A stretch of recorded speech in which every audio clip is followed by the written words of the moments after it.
wabarakatuh. Saya Hajar Rusnawati, CGP Angkatan 11 dari SD Negeri 64 Kota Pagar Alam. Hari ini saya tidak sendiri, ada rekan saya, Ibu Eliza Octaviani, guru kelas 6 SD Negeri 64 Kota Pagar Alam. Assalamualaikum warahmatullahi wabarakatuh, Bu Eliza. Waalaikumsalam warahmatullahi wabarakatuh. Bagaimana nih Bu Eliza kabarnya hari ini? Alhamdulillah baik, Bu. Alhamdulillah hari ini sehat Bu Eliza ya. Alhamdulillah. Nah, baik Bu Eliza ya. Karena Bu Eliza mengajar di kelas 6, yang insya Allah nanti akan mengerjakan pembelajaran di kelas 6. Nah Bu Eliza, pada kesempatan kali ini saya akan mengadakan percakapan pra-observasi kelas sebelum Bu Eliza mengajar di kelas. Nah sebelum itu Bu Eliza, ada beberapa pertanyaan akan saya tanyakan kepada Ibu Eliza.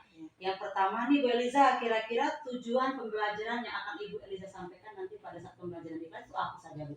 Baik, tujuan pembelajaran saya yaitu mengidentifikasi organ tubuh yang berkaitan dengan sistem gerak, kemudian menjelaskan cara tubuh bisa bergerak. Oh, baik, Mbak Bu Eliza ya, tujuan pembelajarannya adalah mengidentifikasi organ tubuh yang berkaitan dengan sistem gerak, kemudian menjelaskan cara tubuh kita bisa bergerak. Nah, Bu Eliza, untuk area pengembangan yang hendak dicapai ini kira-kira apa nih area pengembangan yang ingin dicapai? Untuk area pengembangannya yaitu ada dua, Bu. Yang pertama pengetahuan, yang kedua keterampilan. Untuk pengetahuannya, siswa mampu mengetahui organ tubuh yang berkaitan dengan sistem gerak. Kemudian untuk keterampilannya, siswa dapat menyebutkan cara gerak organ tubuh pada manusia.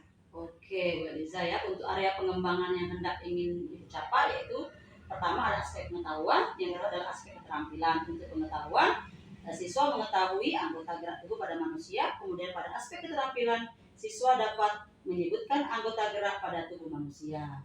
Baik, untuk pertanyaan selanjutnya Bu Eliza ya, tentang strategi yang dipersiapkan. Nah, bagaimana rancangan pembelajaran yang ingin Ibu Eliza terapkan pada saat nanti pembelajaran di kelas? Mungkin dari metode, kemudian ada modelnya, strateginya apa Ibu Eliza?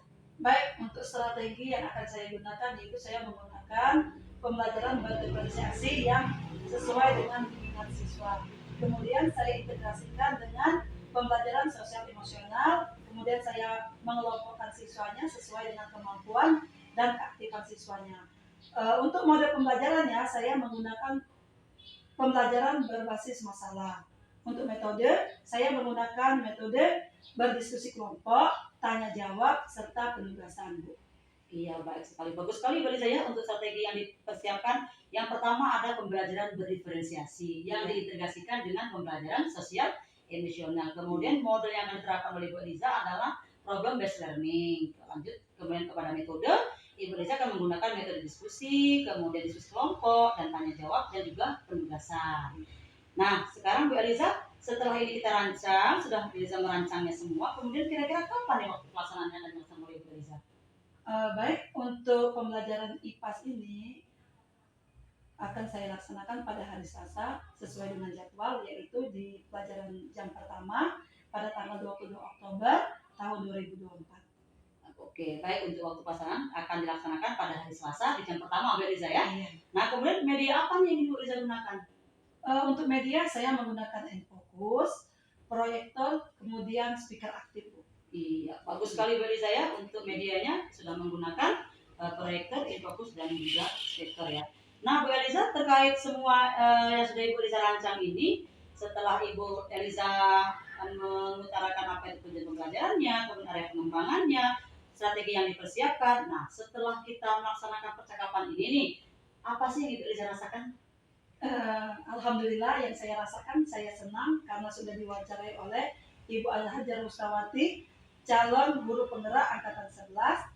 Kemudian saya dapat menggambarkan pembelajaran yang akan saya laksanakan nanti, Bu. Baik itu tujuan saya, kemudian metodenya, strateginya, serta model pembelajarannya, Bu.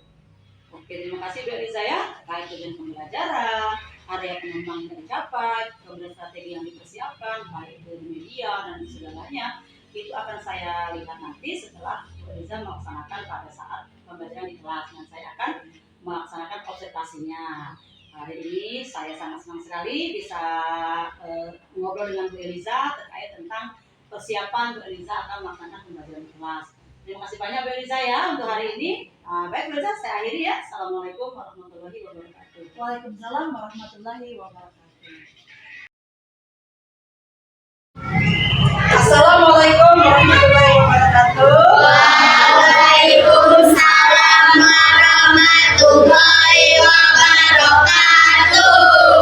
Apa kabarnya hari ini anak-anak? Alhamdulillah, luar biasa. Allahu Akbar. Ya, alhamdulillah ya. Kita setiap hari harus selalu bersyukur. Kenapa kita harus bersyukur?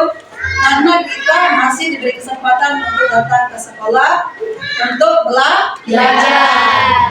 Ya, hari ini silakan Ade sebelum mulai pelajaran dipimpin dulu doanya deh. Sebelum kita mengawali pelajaran, marilah kita berdoa. Berdoa dimulai.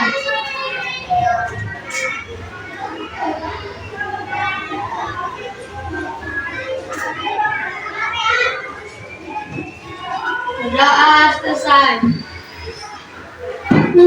Ya. Mana Ibu yang tidak hadir hari ini siapa nak? Iya, Rio. Tadi sudah memberitahu Ibu bahwa dia sakit ya. Dan juga Dava masih sakit, kemarin dia tidak hadir, hari ini masih sakit. Kita doakan semoga cepat sembuh ya. Baik anak-anak. Kemarin kita sudah belajar apa nak? Pelajaran kita kemarin sudah belajar apa nak? Pas kita Tubuh manusia. ya, kemarin kita sudah belajar bagian tubuh manusia ya.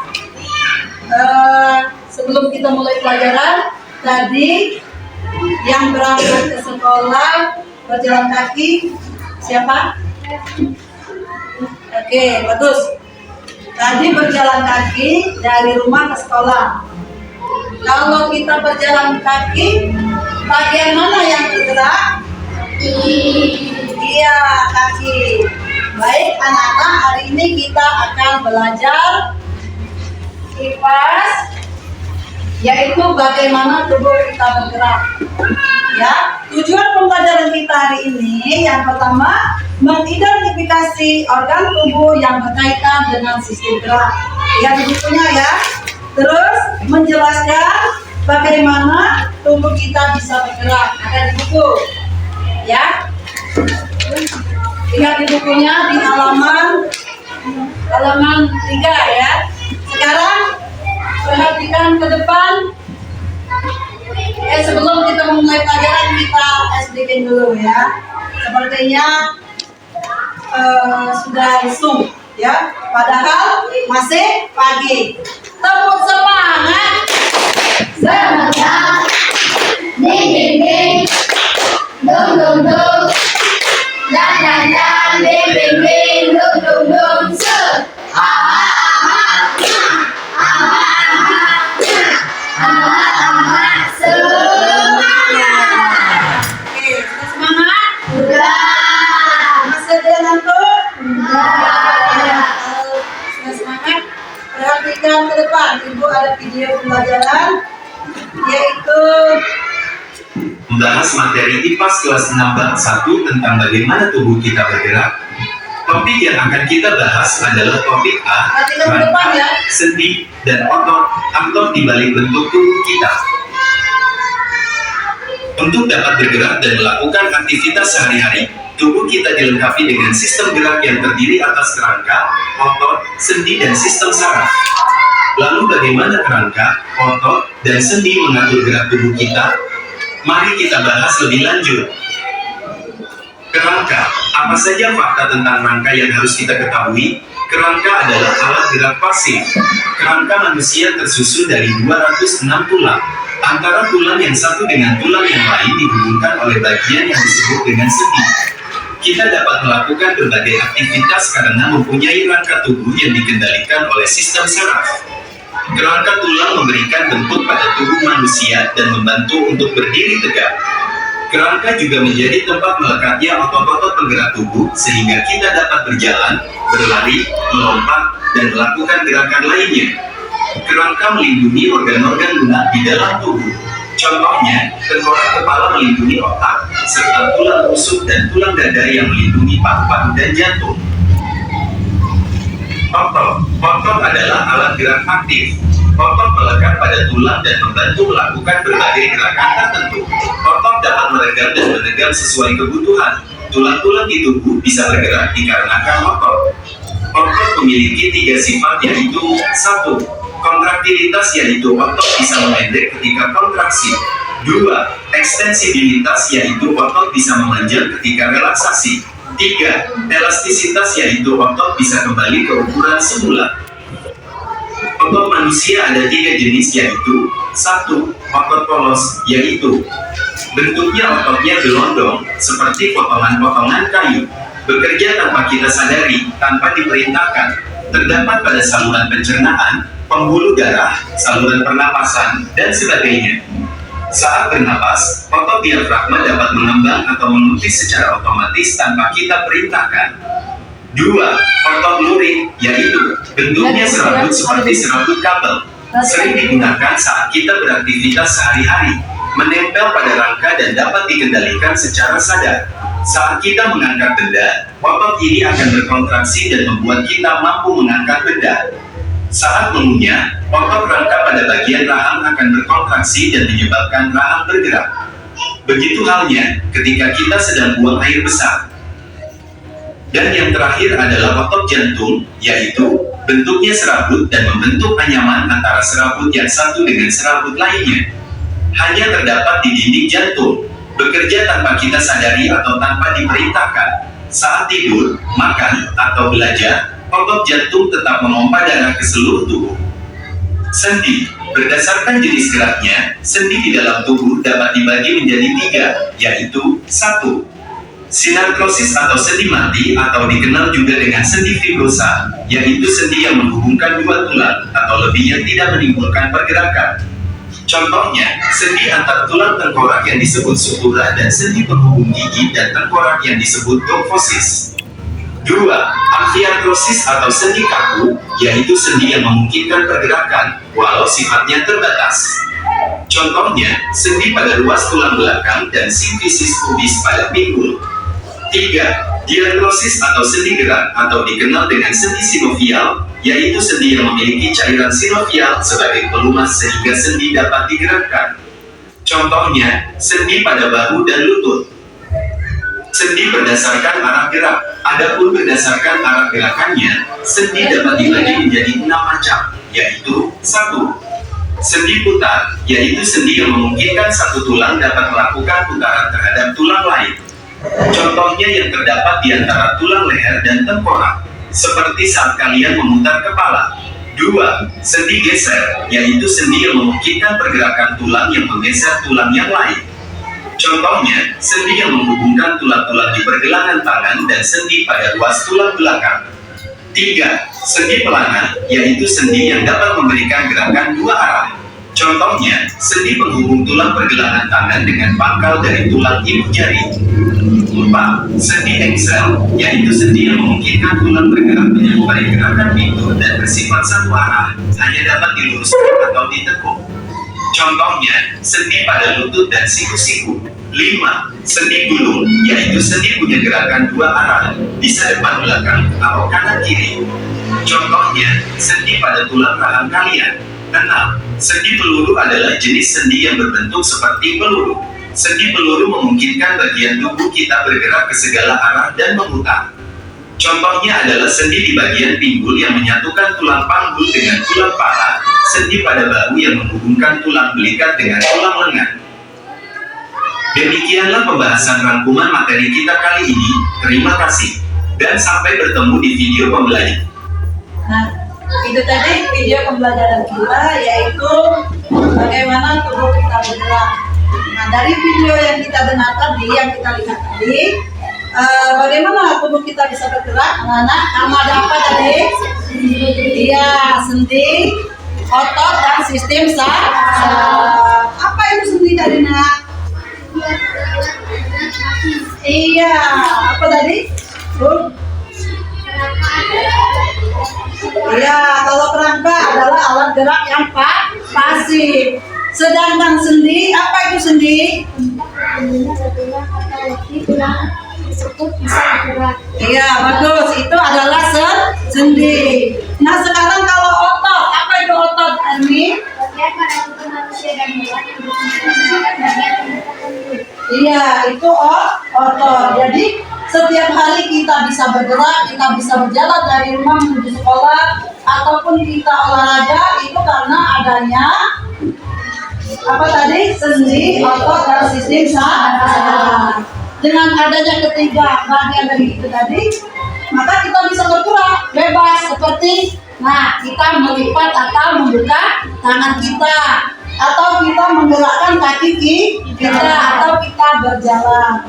Baik anak-anak, untuk selanjutnya kita akan mengerjakan LKPD. Nah, LKPD-nya ibu bagi sesuai dengan kelompok, karena kita sudah berkelompok menjadi 5.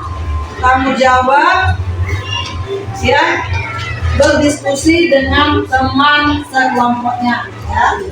Ini kelompok 1, kelompok 2, kelompok 3, kelompok 4, dan kelompok 5.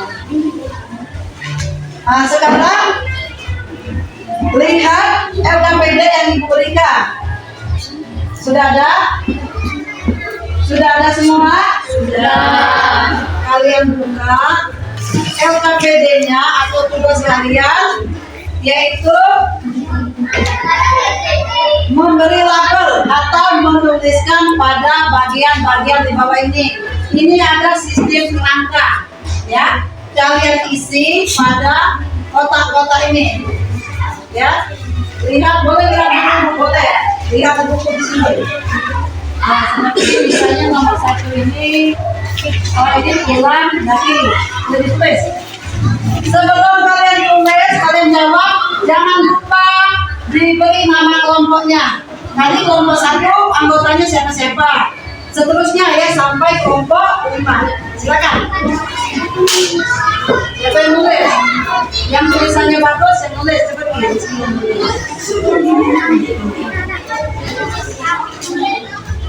Ya. Silakan. Jangan mana sendiri yang tuliskan, ayo. Ada yang nulis, ada yang nyari ya.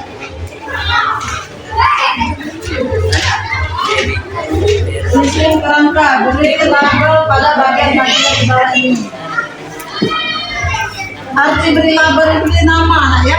Misalnya yang satu ini tulang dahi, yang ini misalnya. Yang ini apa ini? Iya, tulang rahang. Tulis rahang atas, rahang bawah, ya.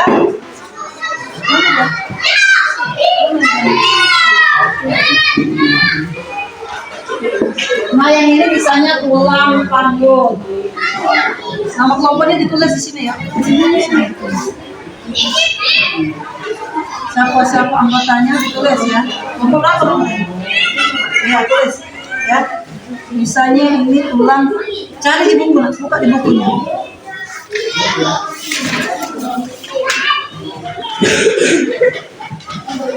Ini siapa yang nulis nanti? Oh gitu. Tulis sama kelompoknya ya. Cari itu. Cari. Ini tulang dada. Ini tulang belikat. Tulang dada, tulang belikat ya. Cari.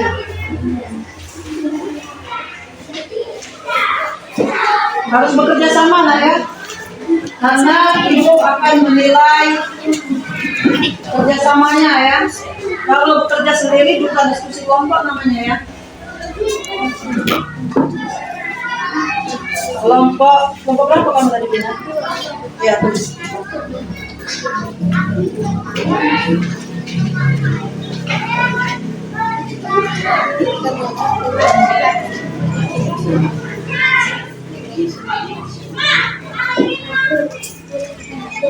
Apa ada kendala dalam menjawab? Jelas?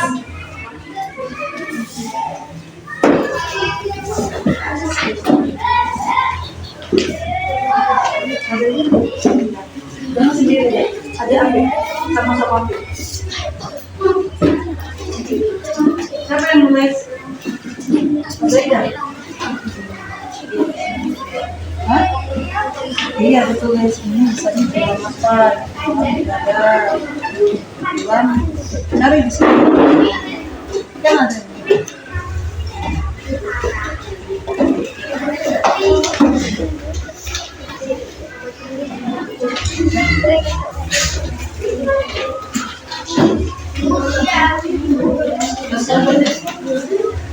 Sini jadi ini nama kelompok, berarti kelompok 5. Azaida, siapa? Apip sama Fajar.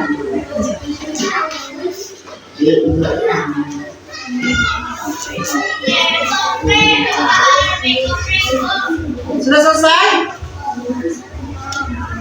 Sudah ada yang sudah selesai? Sudah? Kelompok berapa yang sudah?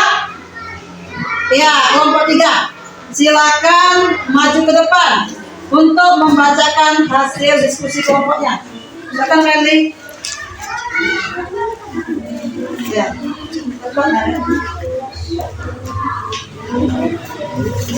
Yang lainnya perhatikan dulu ke depan ya. Perhatikan kelompok 3 akan membacakan hasil diskusinya. Di sini saya akan membacakan hasil dari diskusi kami.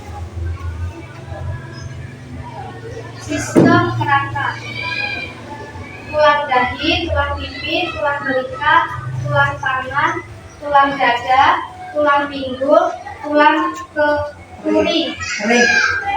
Ya. Ada lagi yang lain? Boleh menambahkan, boleh. Atau yang lain jawabannya boleh ya.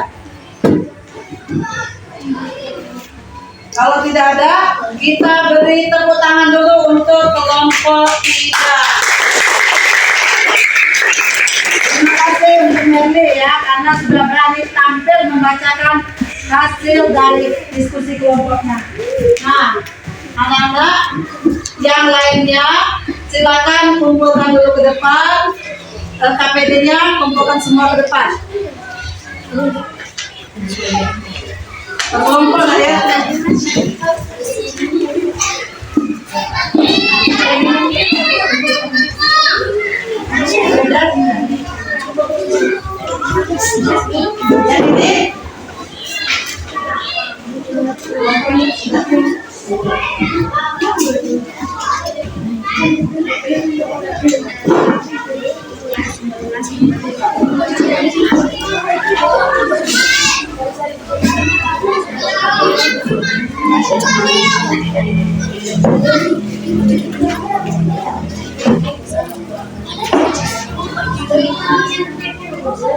Nah itu tadi hasil diskusi kelompok kalian ya, yang jawabannya yaitu sistem kerangka. Yang pertama ada yang menjawab tulang dahi, tulang pipi, tulang belikat, tulang lengan, tulang panggul, dan tulang kering. Nah itu adalah bagian atau kerangka dari tubuh kita ya, dari alat gerak kita.